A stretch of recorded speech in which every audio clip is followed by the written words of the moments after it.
Taking proactive mental health treatment is the best thing you can do for your security clearance and clearance eligibility.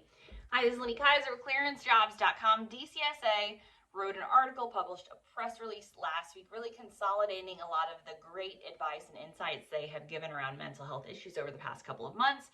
They've hosted several webinars. They've been providing a lot of information about mental health treatment and making specific changes within their organizational structure to help address mental health issues, to destigmatize mental health issues, and just to provide a lot of significant data around how mental health treatment, specifically, certainly not a security clearance issue, and mental health issues very unlikely to actually result in security clearance denial and revocation. The press release highlighted their behavioral science branch, which consists of 8 adjudicators who are within their security clearance adjudication office. Specifically, they are reviewing all of those mental health adjudicative guideline related cases. Incoming investigations or issues around mental health issues are going to be reviewed by someone with actual training and a specific focus around mental health issues. So that should be good reassurance for folks going through the security clearance process. Across the board, I trust the adjudicative officers out there. I really, especially across DOHA, because of their appeals process, you can see with a lot of transparency how that process works, and that's always a good thing. But even within that, they're kind of acknowledging, hey, specialized training is a good thing for our adjudicators around this issue, and really helps to demonstrate and show that we care and we're actually investing, again, resources and personnel and training into making sure our adjudicators really know about mental health issues and know what they're looking for.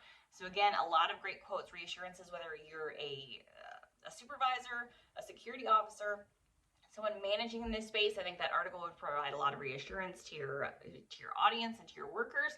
If you were in this space and applying for a security clearance for the first time, or already have a security clearance and are wondering what impact current mental health issues you're having could have on your security clearance, that's a great resource. They're really being proactive here, knowing we published a white paper about mental health and security clearances a couple months back, highlighting a lot of the statistics coming out, emphasizing how we really expect an uptick in mental health issues. The COVID-19 impacts will have a long tail effect on how we lived, are currently living, are trying to go back to living. Financial strain on folks certainly also has other mental health issues. So as we see kind of the crunch on our workforce and on just individuals in general, being able to address mental health issues proactively is absolutely, positively the best thing you can do for your clearance eligibility. Being proactive, following through with a prescribed mental health treatment program, the advice of your doctor, seeing a counselor, those are all good things. So stigma around mental health issues is not unique to the national security workforce. I've heard Mark Fraunfelter with OD&I say that, and I actually agree very, very strongly.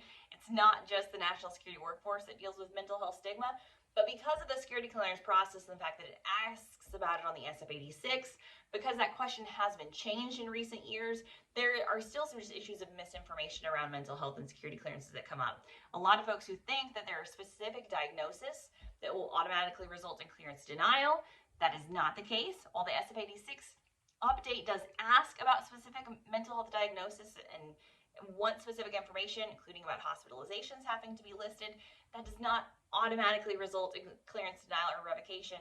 And again, the best thing you can do is proactively list and indicate that stuff rather than it coming up later.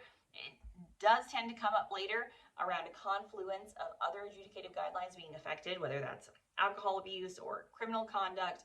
When we see mental health issues come up around a security clearance denial or revocation, it is typically a host of adjudicative guidelines. DCSA even noted as many as 6 adjudicative guidelines can all come together when you have an untreated mental health illness. Again, emphasis on untreated, and that's what they really want to stop. So all of this information is about saying, hey, be proactive. Proactivity, transparency, providing the right information, providing the information that's listed on the SF-86, and again, following through with a treatment plan that is prescribed by your doctor. Absolutely, positively, the best thing you can do for your security clearance eligibility. But don't take it from me. Take it from the doctors, the chief psychologist over at DCSA, the mental health practitioners who really care about this, folks who are coming alongside adjudicators to make sure that we're handling this well. One point of clarification too, I do think this behavioral science branch, key in terms of the restructuring and how they're structuring the adjudicative offices. One thing we've said over at Clearance Jobs that I'm going to try to kind of caveat or clarify better is that mental health issues could certainly delay your security clearance. But again, around the issue of stigma, don't hear that and hear, well, I mean, I'm going to be one of those people that's going to be in the slowest 90%. It's going to take me 2 years to get a security clearance. No, that's not the case. And I think this could certainly help to expedite some of those issues when you have a dedicated team that's going to see those issues. Like anything else, anything you list on the SF-86 has the potential to delay your investigation. But again, the worst thing you can do possibly is to not list it. So the best thing you can do is list it. Being honest, always the best step to take. And again, I think when it comes to mental health issues around, saying, hey, that's going to, delay your security clearance because you're going to have to fill out additional forms. I think having these dedicated folks in this office will help say, hey, there's people who are trained to review those forms in a quick, conscious, reliable way. So I think that will certainly actually help to move those cases forward in a more timely manner. The same way we're seeing all cases move forward in a more timely manner, especially across DCSA. And that's a super helpful for our workforce in getting the best, the brightest, the most well-balanced folks who are seeking proactive mental health treatment into our national security workforce and community. So for more on that, definitely check out the white paper we published a couple months back. Definitely check out what DCSA has to say on that. We'll include some of the great highlights of that over in our content at clearancejobs.com.